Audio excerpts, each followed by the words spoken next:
Madame, monsieur, bonsoir, c'est l'heure de votre rendez-vous quotidien avec l'actualité sur ATV. Au sommaire ce soir. Une marée rouge à Fort-de-France. Malgré la pluie, les carnavaliers restent fidèles au Mardi Gras pour un dernier jour d'exubérance avant l'inhumation du roi Vaval. Demain, les images à découvrir dès le début de cette édition. Dans ce journal aussi, vous verrez que les marchands ambulants sont dans le viseur des autorités.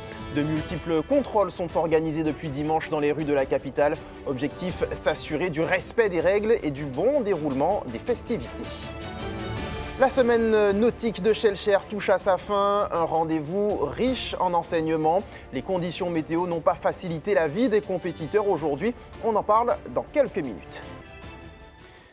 Du rouge dans toutes les artères de la ville, le Mardi Gras aura tenu toutes ses promesses cet après-midi à Fort-de-France. À la veille de la fin du carnaval, la foule n'avait qu'une idée en tête, profiter de cette parenthèse enchantée. Ryan Aneas et Dorian Cahuila n'ont pas raté une miette du spectacle. Aujourd'hui, Fort-de-France voit rouge et noir. Mardi Gras embrase les rues foyalaises avec une marée humaine à chaque coin de rue. Déguisements, chants et bonne humeur sont bien évidemment au rendez-vous. Un moment attendu par beaucoup qui se démarque des autres jours gras de la semaine par son affluence. Ah, il y a déjà du monde à Fort-de-France. Je pense qu'il y aura énormément de monde. Comme le Mardi Gras, c'est généralement le jour où tout le monde descend. C'est le plus beau jour en fait. Mais c'est pas le jour pour les enfants. Une journée pour se lâcher et profiter ensemble.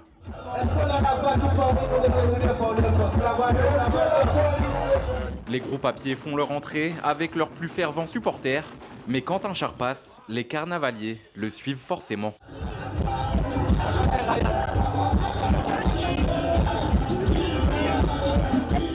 On profite, on danse, on boit, on fait la fête, il y a le soleil.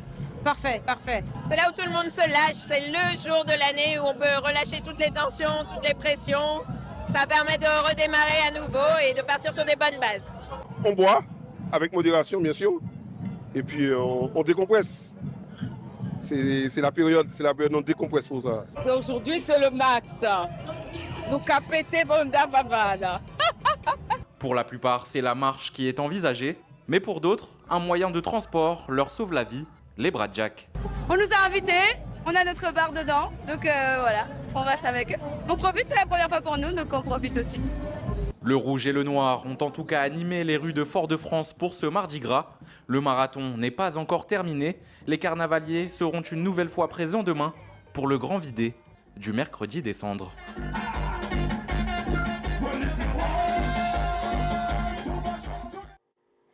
Et pour que la fête soit belle, vous le savez, un large dispositif de sécurité est mis en place. De multiples contrôles sont organisés aux entrées de la ville, mais aussi à l'intérieur. Et les marchands ambulants n'y échappent pas, comme nous l'expliquent Dorian Cahuila et Ryan Aneas.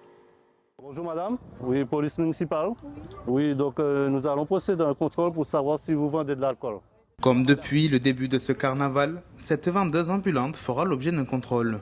Objectif, vérifier qu'il n'y ait pas de vente d'alcool illégale. Ces inspections sont renforcées pour veiller à la sécurité et au bon fonctionnement. La police municipale est présente pour contrôler les marchands ambulants. Pour vérifier si j'avais le droit d'être là et pour vérifier si je pouvais vendre de l'alcool. Et comment tu leur montres justement que toi tu as le droit de vendre de l'alcool ? Des arrêtés municipaux, voilà. Est-ce qu'ils ont aussi vérifié tes glacières ? Glacières, ils ont fait le tour, le dosage d'alcool, parce que c'est jusqu'à un certain degré aussi, ils vérifient. Oui. Qu'est-ce que tu penses toi personnellement de ces contrôles-là ? Ils sont sympas, hein. Aucun des vendeurs ambulants n'y échappe. Pour les marchands n'ayant aucune autorisation, des confiscations sont effectuées et des poursuites sont engagées. Donc aujourd'hui, nous vérifions l'ensemble des marchands ambulants et également notamment sur les ventes aussi de cagoules, parce que c'est interdit par un arrêté. Et bien sûr, les commerçants non sédentaires avec notamment des débits de boissons temporaires. Et puis aussi, nous avons des commerçants, des bazars que nous allons contrôler également, qui doivent être fermés. Parce que malheureusement, à la période du carnaval, ça peut être un risque par rapport à ce qu'ils peuvent vendre comme objet tranchant. Tout se passe bien. Bon, on n'a pas encore l'affluence qu'il faut, mais on voit que les gens sont arrivés très tôt ce matin. Donc c'est pour ça que vous voyez également énormément d'enlèvements de véhicules. Le dispositif est revu tous les soirs afin de régler au mieux la sécurité des carnavaliers jusqu'à la fin des festivités. Vous le voyez depuis le début de cette édition, le rouge est la couleur idoine en ce mardi gras. Alors comme les jours précédents, les carnavaliers ont pris le soin de confectionner leurs costumes, une étape très importante pour s'imprégner du carnaval. C'est ce que vous avez dit à Dorian Cayuela et Ryan Agnès. En fait, c'était pour faire un rappel des Diables Rouges avec les miroirs et tout ça et être côté sexy quand même. Pour moi, oui. Quand même, il faut respecter les couleurs. Bon, parce que c'est la tradition et j'aime bien quand même respecter la tradition. Pourquoi cette tenue? Parce que c'est un peu pour provoquer. Et puis avec le diable, la journée rouge, voilà. Et c'est le jour le plus important pour le carnaval, pour moi. Parce que je trouve qu'il y a une ambiance un peu spéciale et puis il y a une animation, j'ai l'impression que c'est où il y a le plus de monde dans Fort-de-France et j'adore ce jour-là. Vous savez quoi, on me l'a choisi cette tenue, donc ce n'est même pas moi qui ai choisi. Je sais que c'est le jour des Diables Rouges, je suis particulièrement attiré par la tradition et justement j'ai déjà fait des photos de tous ceux qui étaient dans cette tenue. Alors moi ça a été aléatoire parce que elle m'a été choisie. Mais écoutez, je sais ce que ça représente. En tout cas, gamin, j'ai le souvenir d'en avoir eu peur. Et ma foi, ça me fait plaisir, en tout cas, d'être dans cette tenue. C'est la version la plus profonde de moi-même que j'ai voulu refaire ressortir aujourd'hui. Tout simplement. Quand même la base. Franchement. Très clairement. Très clairement. Et est-ce que tu te considères comme un diable rouge? Totalement. Même comme ça, oui. Tant que je suis en rouge, j'ai l'esprit qui va avec. C'est tout ce qu'il nous faut. Carnaval toujours, avec les lève-tôt ou les couches-tard, tout dépend de la façon de voir les choses. Le vidé en pyjama a pris possession des rues du Lamentin ce matin. Un rendez-vous organisé par l'association Ça qui fait de fête. Nouveauté de cette 31e édition, un parcours en périphérie du bourg.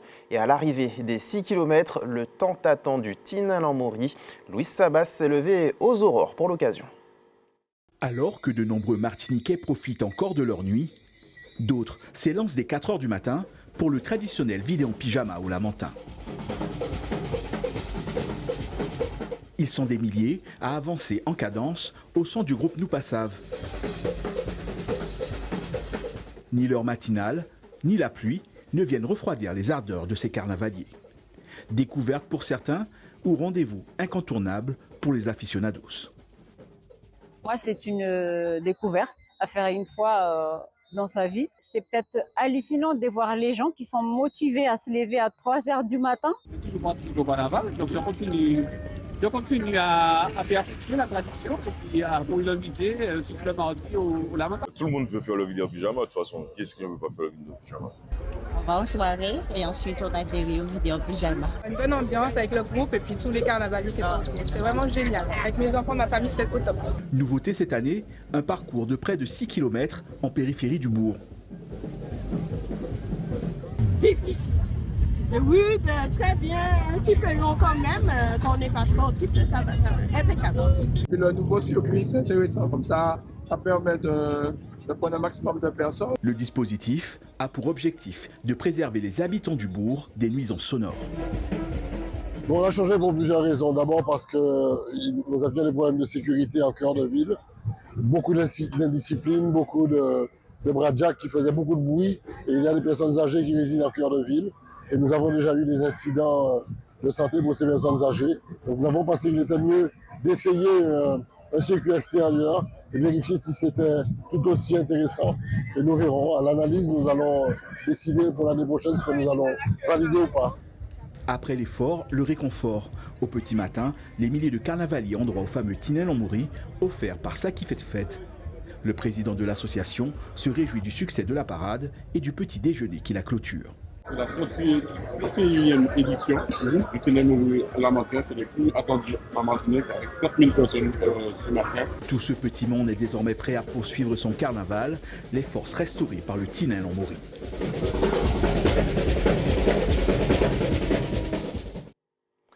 Et pendant que certains s'amusaient au Lamentin, d'autres ont affronté une météo difficile sur le plan d'eau de Schellcher. Mais les conditions changeantes n'ont pas découragé les participants à la semaine nautique. Au contraire, Jean-Louis Suty en a même profité pour prodiguer quelques bons conseils à ces jeunes riders. Le reportage de Robert Beauregard. Allez, go, c'est parti. Allez. En mer, Jean-Louis Sulti ne quitte pas ses riders des yeux. À bord de son bateau, l'entraîneur observe chaque détail. La position est pas mal là, Hugo. Départ, trajectoire, placement. La semaine nautique est pour lui un outil de travail grandeur nature. Les points vraiment améliorés, hein, comme quoi, est-ce qu'il pompe suffisamment longtemps après le départ? Est-ce que son flotteur est à plat? Est-ce que la position des pieds par rapport à l'assiette longitudinale ou latérale, on est OK? Allez, rapidement!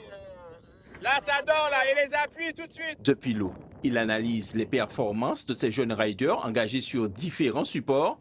Objectif, identifier les axes de progression et les préparer aux exigences du haut niveau.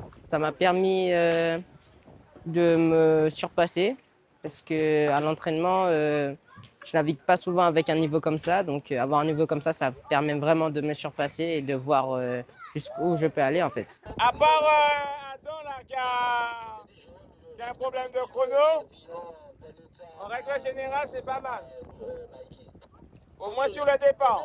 À l'issue de chaque manche, le débrief est immédiat. Chaque conseil, chaque correction vise à faire progresser ses élèves. J'étais motivée pour... vu qu'on n'était pas beaucoup en minime, j'étais motivée pour arriver au moins sur le podium. J'ai constaté qu'il faut vraiment bien savoir comment contrôler la flotte parce que sinon tu perds beaucoup de place et ça t'empêche d'avoir un bon positionnement sur le classement. Car au-delà du résultat, l'essentiel est ailleurs, construire en mer les bases de leurs futures performances. Avant de se quitter, je vous rappelle la principale information de ce mardi 17 février. Fort-de-France s'est paré de rouge. Malgré la pluie, les carnavaliers sont restés fidèles au Mardi Gras. Dernier jour d'insouciance avant l'inhumation du roi Vaval demain. Et puis, dans l'actualité nationale, 5 personnes ont été interpellées après la mort de Quentin Derenque. Parmi elles, l'assistant parlementaire du député insoumis Raphaël Arnaud. Les investigations se poursuivent pour mieux comprendre les faits et le contexte qui ont mené à ce drame. Ça y est, c'est la fin de cette édition. Merci de l'avoir suivi en notre compagnie. L'actualité continue sur nos réseaux sociaux et notre chaîne YouTube. Si vous souhaitez revivre l'ambiance de ce Mardi Gras, rendez-vous à 20h dans son Laria. En attendant, je vous quitte avec un petit aperçu de ce Mardi Gras dans les rues de la capitale. Passez une excellente soirée sur ATV et à demain.